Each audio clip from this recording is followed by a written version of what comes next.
Magandang araw po sa inyo. Narito na po ang ika-4 na pong yugto ng ating kwento, ang nakaraan.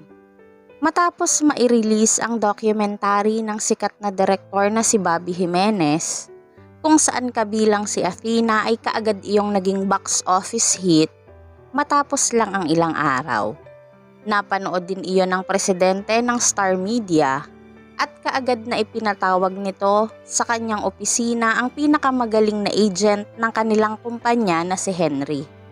Sinabi sa kanya ng presidente na nais nitong mapapirma si Athena ng kontrata sa kanilang kumpanya.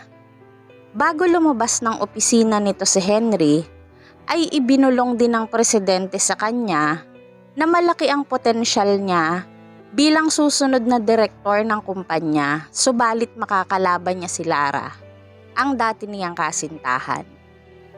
Na siya namang talent agent ng bagong sumisikat na si Cindy, na tumatayong leader ng isang young female group na kamakailan ay nabalitang naagawan ni Athena ng pwesto bilang ambassador ng isang sikat na makeup brand.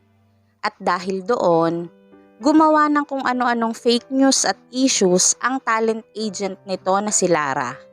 Agad namang natuklasan ni Joaquin na ito pala ang may kagagawa ng lahat ng kumakalat na issue tungkol kay Athena at hindi si Stella at ang direktor.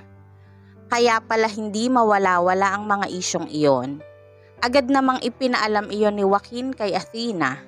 Nag-utos din si Joaquin sa kanyang personal assistant na mangalap pa ng ibang impormasyon tungkol kay Lara Cruz at pati na rin kay Director James. Nais niyang malaman ang personal background ng mga ito at pati na rin kung sino ang mga naka-affair ng direktor at ang babaeng sinasabing nakasiping nito. Samantala, dahil sa kanyang nalaman buhat kay Joaquin, naisip din ni Athena na kumilos sa kanyang sariling paraan upang magkaroon naman siya ng partisipasyon sa mga magiging plano tungkol sa mga pangyayari. Muling kinontak nila ni Cheryl ang reporter na nauna nang tumangging ibigay sa kanila ang mga pictures na sana ay magiging ebidensya nila laban kina Stella at Director James. May naalala din si Cheryl na may kaibigan nga pala ang direktor sa isang newspaper office. Kaagad nilang kinontak iyon at nakipagkita si Cheryl doon ng gabi ding iyon. Pero bago po tayo magpatuloy, pakilike po ng ating video, pakiclick din po ng subscribe button, gayon din ang notification bell icon para laging updated sa mga susunod na uploads ng ating kwento. Sabay-sabay po nating pakinggan ang ika-4 na pong yugto ng ating kwento, You Are the Reason. Bakit gusto mo pa ring makipagkita sa akin? Hindi ba't tumanggi na akong makipagkita nung huli? Agad na tanong ni JR kay Cheryl. Naging napakaingat nito.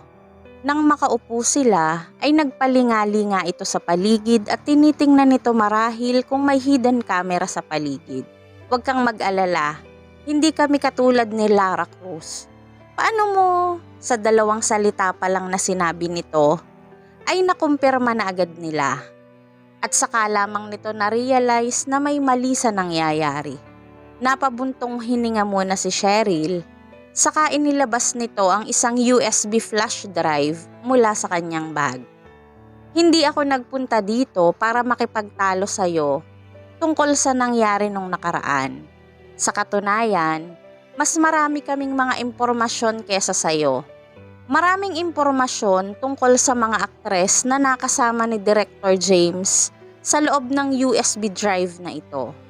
This will be a piece of interesting news. Agad namang naging interesado ito nang marinig ang sinabi ni Cheryl. Alam kong nakatanggap kayo ng pera mula kay Lara Cruz. Patuloy na sabi ni Cheryl dito. Sa nakikita niyang naging reaksyon nito sa sinabi niya, alam ni Cheryl na may katotohanan iyon. Hindi ko alam kung paano ang gagawin ko dito. Alam kong hindi ko maaaring pagkatiwalaan ang reporter na iyon. At sa kabilang banda, mas marami kang koneksyon kesa sa kanya dahil sa isang newspaper office ka nagtatrabaho At kung sakaling ikaw ang kauna-unahang makapag-report ng impormasyong ito, naniniwala akong maaaring ma-promote ka ng dahil dito. Patuloy pang sabi ni Cheryl. Ibinibenta mo ba sa akin ang impormasyong ito? Paano ko naman malalaman kung totoo ang sinasabi mo o hindi? Muling tanong nito kay Cheryl. Halatang talagang interesado ito. Napailing naman si Cheryl. Nag-iisip ka masyado. Ibibigay ko sa iyo ang USB drive na ito ng libre pero sa isang kondisyon. Pagkatapos mong ilabas ang balita, kailangan mong sabihin na si Stella ang nagbigay sa iyo ng mga impormasyong ito mula sa entertainment industry. Sa katunayan, ang mga pictures naman na ibinigay ni Lara sa mga ito ay mga edited photos lamang. Therefore, the reporters would not gain many benefits if the photos were released to the public. Gayunpaman, bibigyan pa rin siya ni Cheryl ng mga orihinal na kopya ng mga pictures. Kahit na ang direktor ay nasa ibang bansa, that is still a valuable piece of news. Matapos pag-isipan ang tungkol doon ay sumagot ito. Okay, sige, pumapayag na akong gawin ang sinabi mo.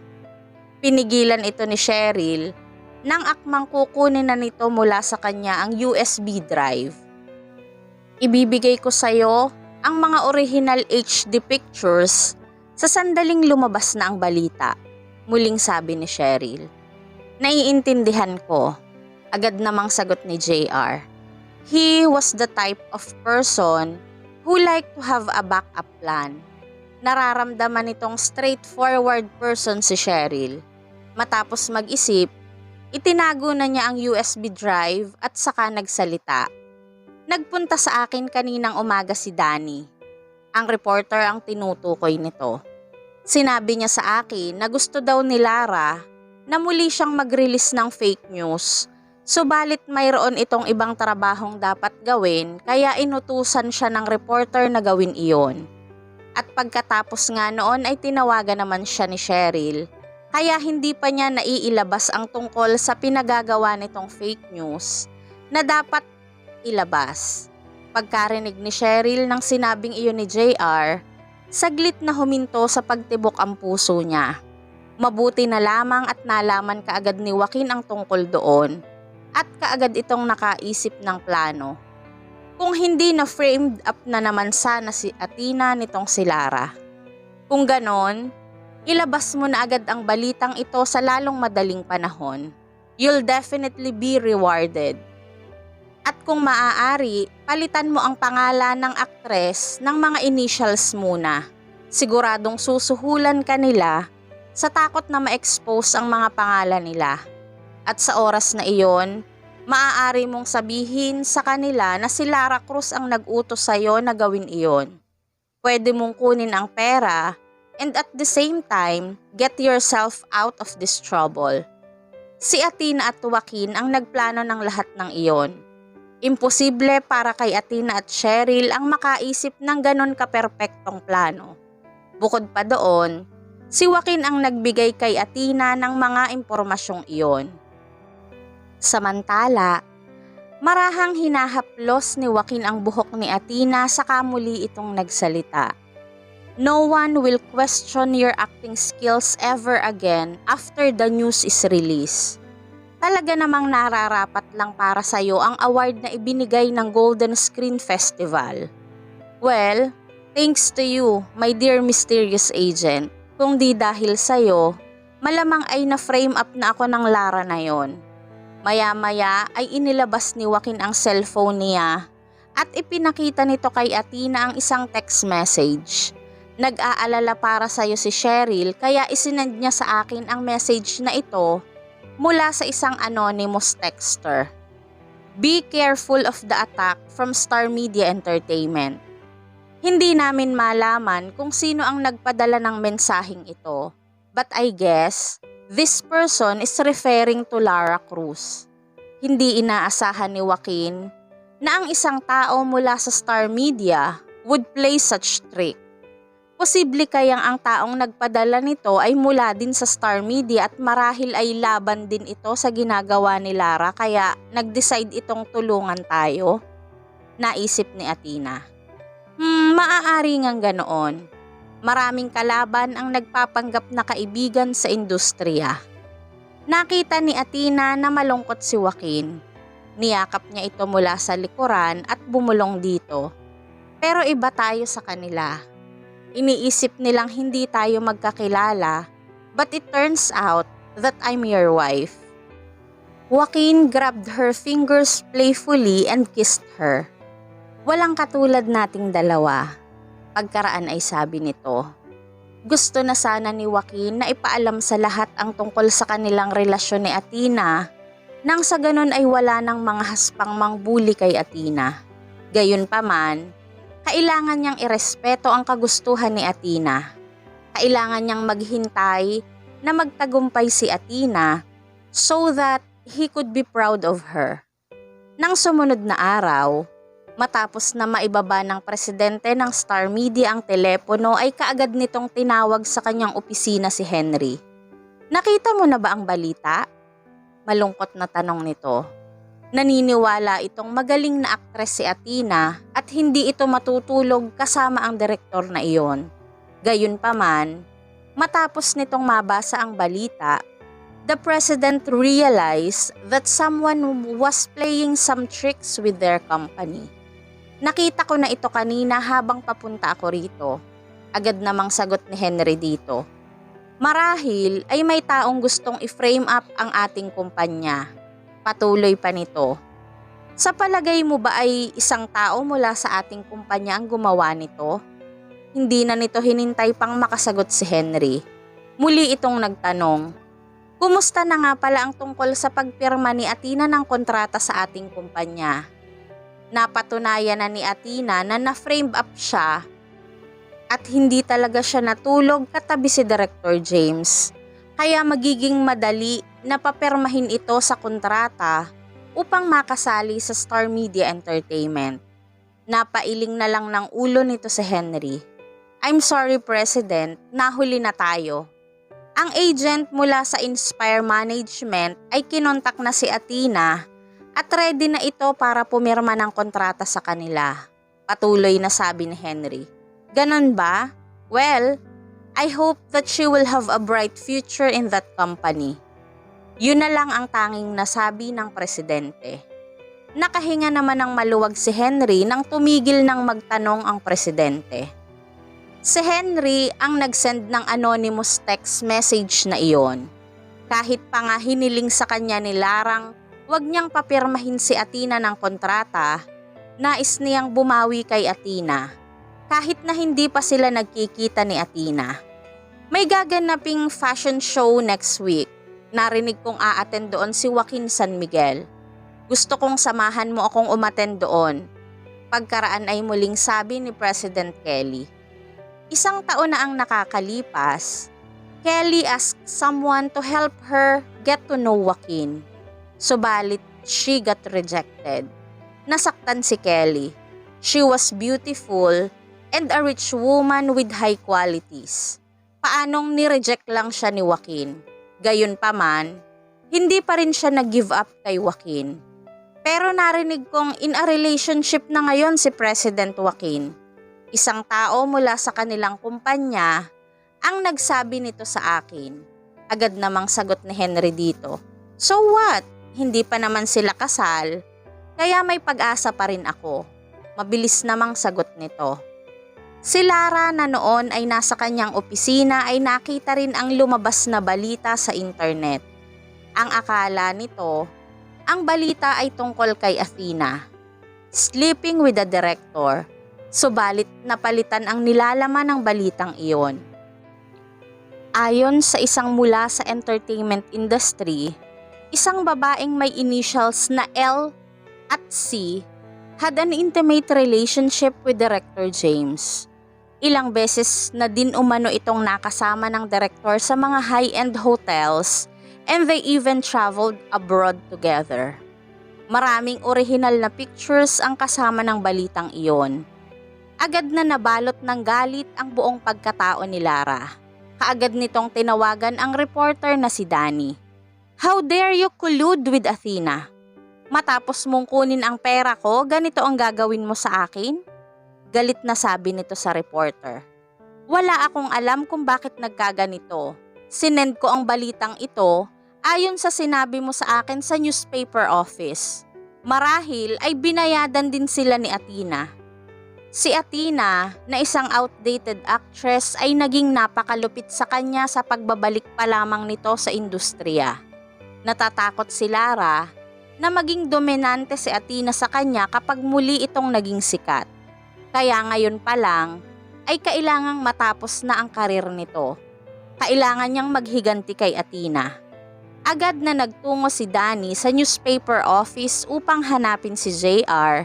Subalit napag-alaman niyang nag-resigned na ito doon. Hindi inaasahan ni Danny na makagagawa ng ganoon kaperpektong plano si Athena. Sinisi pa nito si Lara sa lahat ng nangyaring iyon. Sana ay kay Athena na lang siya nakipagtulungan kung alam lang niyang mangyayari ang ganoon. Samantala, hinuhulaan ng mga netizens kung sino ang tinutukoy sa lumabas na balita. Gayunpaman, malinaw naman na ang tinutukoy sa balitang iyon ay ang kilalang talent agent na si Lara Cruz. Hindi naman nangahas si Lara na lumabas sa publiko. Iniiwasan din nito ang mga reporters. Nasa lubong nito si Henry nang paalis na sana ito sa kumpanya. "Lagi kong nakikita kung paano mo talunin ang iba. Ang lahat ng artist na galing sa'yo ngayon ay mga kilala na. Pero hindi lang si Cindy ang natalo ni Athena ngayon. Pati ikaw ay natalo rin niya. Anong ibig mong sabihin?" Galit na tanong ni Lara. "Well, this is nothing. Sabihin na nating matalino nga siya. But so what? She can't join Star Media Company anyway. At kung makapasok man siya dito sa kumpanya, siguradong malalaman niya na sinubukan mong pigilan siya na makapasok dito. Sa palagay mo ba ay matatakasan mo ang mga consequences?" Patuloy pang sabi nito kay Henry. Napailing na lamang dito si Henry saka muling nagsalita. "You are terrible. Hindi ka na siguro talaga magbabago." Kilala na niya si Lara ng maraming taon at iyon ang unang beses na natalo ito. Hindi naging malupit si Athena. Sinusubukan lang nitong protektahan ang kanyang sarili. And she protected herself at the right time in the right way, which was very impressive. Well, hindi naman ako talagang naapektuhan. President Kelly still asked me to conduct the interview session to recruit new artists. Siguro naman ay alam mo na ang ibig sabihin noon. Lara and Henry were both experienced agents in Star Media Entertainment. Kada 2 taon ay ginaganap ang auditions para sa mga bagong artist. At kung sino mang in charge para sa audition ay siya ring magiging agent para sa mga bagong recruit at siyang magiging pinaka-maimpluwensyang agent ng Star Media. Kahit na wala akong hawak na maraming talents, napaka-talented naman ng mga artist na meron ako. Kaya hindi ako interesado na mag-recruit ng bagong artist ngayon. Pagkasabi noon ay nagpatuloy na itong sumakay sa kanyang sasakyan at nag-drive ng paalis na hindi man lang lumilingon. Hindi inaasahan ni Henry na matatalo ni Athena si Lara. Matalo pa rin kaya ni Athena ito in the future? Bigla ay naging curious si Henry kay Athena. Nagsimula itong mag-isip kung sino nga kaya ang tumutulong dito para maisakatuparan ang planong iyon. Wala man lang nagsuspetsa na ang taong tumutulong kay Athena ay ang presidente ng San Miguel Media Entertainment na si Joaquin San Miguel. President Joaquin, everything went well. Pagbabalita ng personal assistant ni Joaquin. Agad na inirelax ni Joaquin ang muscle sa pagitan ng kanyang eyebrows. Saka nagsalita. Star Media had a good reputation in the entertainment industry. Kahit na masisi si Lara, alam kong hindi ito parurusahan ni Kelly. Tama kayo.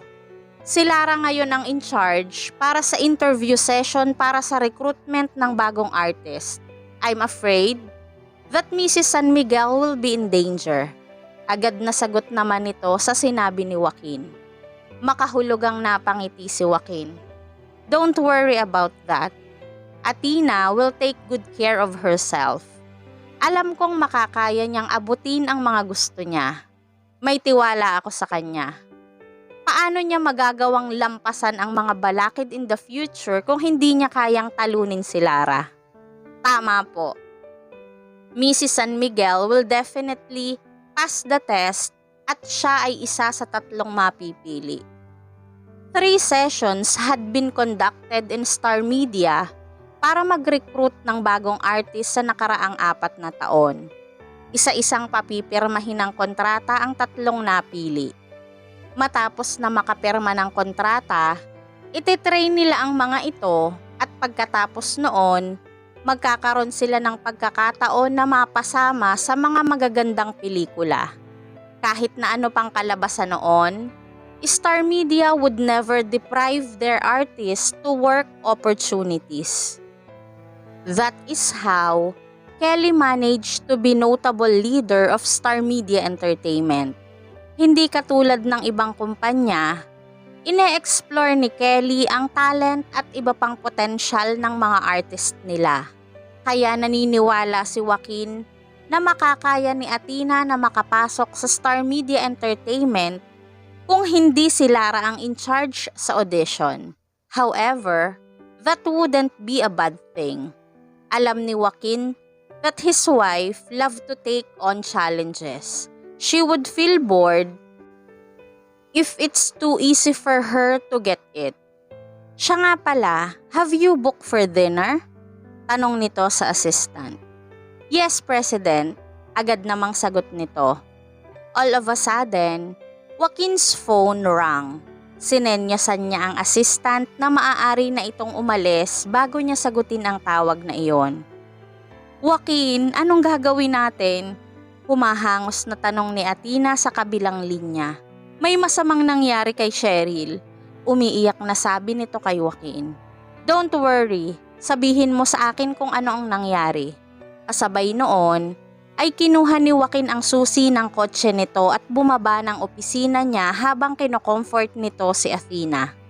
Hindi ko makita si Cheryl kahit saan. Hindi ko rin matawagan ang telepono niya. May ipinadala sa aking picture ang reporter na iyon at sure ako na si Cheryl iyon. Napakunot noo si Joaquin at mahinahong nagsalita. Okay, listen to me. Pupuntahan kita dyan ngayon.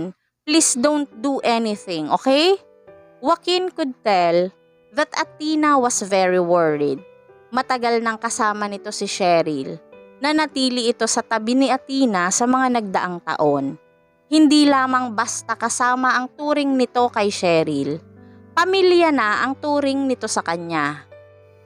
Mahalaga si Cheryl kay Athena, kaya ganoon na lamang ang pag-aalala ni Athena para dito. That reporter has a job, kaya alam kong hindi siya mangangahas na saktan si Cheryl. Labag sa batas iyon. Siguro ay gusto ka lang takutin ng reporter na iyon. Alam kong safe si Cheryl ngayon. Huwag ka nang mag-alala, I'll be there right away. Ano kaya ang susunod na mangyayari sa tagpong ating iniwan? Ano nga kaya ang nangyari kay Cheryl? Ano naman kaya ang motibo ng reporter na iyon para takutin si Athena? Sana po ay samahan ninyo akong muli sa susunod na yugto ng ating kapanapanabik na kwento.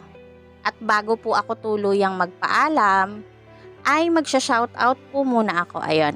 Shoutout po to Delfina Alesna, Fe Maligonlina, Ma'am Fe, shoutout po sa inyo.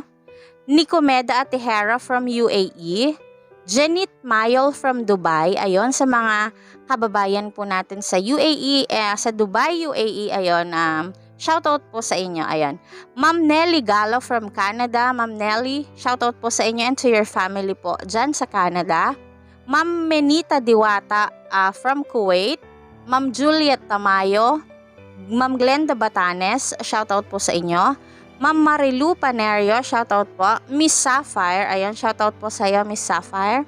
Andrea Jeba from Cebu. Ma'am Lolita Adiser from Bohol. Ayan, Ma'am Lolita, shoutout po sa inyo dyan and sa family nyo po in Bohol. Ma'am Mirna Balin, Vladimir Casimo, Ligel, Kiel Vlogs, shoutout po. Ma'am Maria Candelaria Santos, shoutout po sa inyo. Ma'am Benny Yaon, shoutout po sa inyo, Ma'am Benny. General Edna Galvez, Ma'am Elsa Dishman from USA, shoutout po sa inyo, Ma'am Elsa, and to your family in USA. Sempron Inday Swaki, shoutout po. Emeline Bantilio, shoutout po. Ma'am Edita Capiendo, Fatima Double K, Dorsey Marie Mendoza, shoutout po.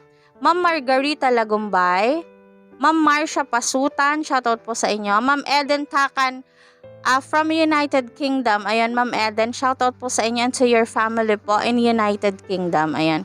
Ma'am Angelita Rehis, Ma'am Delia Kinyain, Daisy Machitar, shoutout po. Ma'am Teresita Arevalo of Kawit Cavite, shoutout po sa inyo dyan.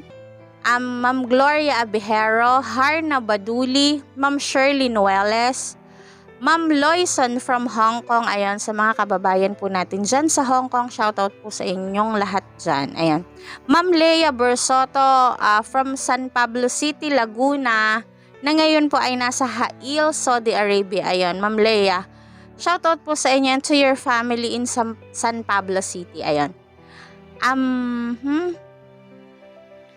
Sir James Peter Judilia, shoutout po. Ma'am Agnes Catamora of Masinloc, Zambales, shoutout din po sa inyo. Ayan, Ma'am Janice Lunhas from Qatar. Ayan, shoutout po sa mga kababayan natin dyan sa Qatar. Ma'am Marisa Ito, Ma'am Nympha Tolentino, Ma'am Yolanda Batal, shoutout po sa inyo. Ma'am Rochelle May Peñaflor of Hong Kong, shoutout po sa inyo.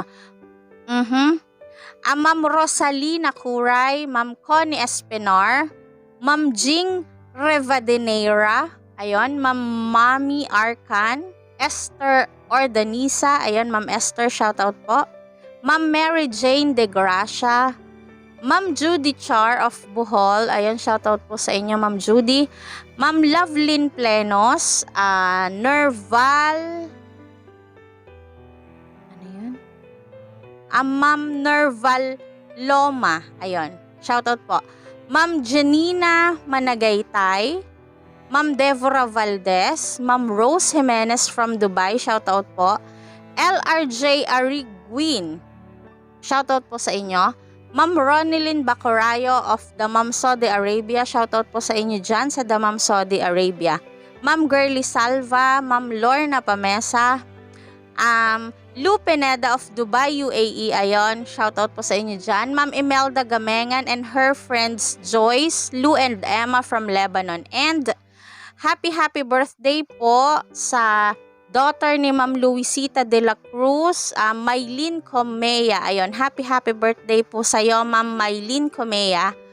And sa mga kasamahan po ni Ma'am Luisita sa Riyadh, Saudi Arabia, Ma'am Irene Lubrica, Dolores Tubidan, Jasper Aguirre, and sa employer po nila, Amity Amal Al-Saud, Ma'am Amera Al-Johara Al-Saud, and Sir or Ma'am Amir Faisal Al-Saud, and to her children in Lopez, Quezon. Ayan po.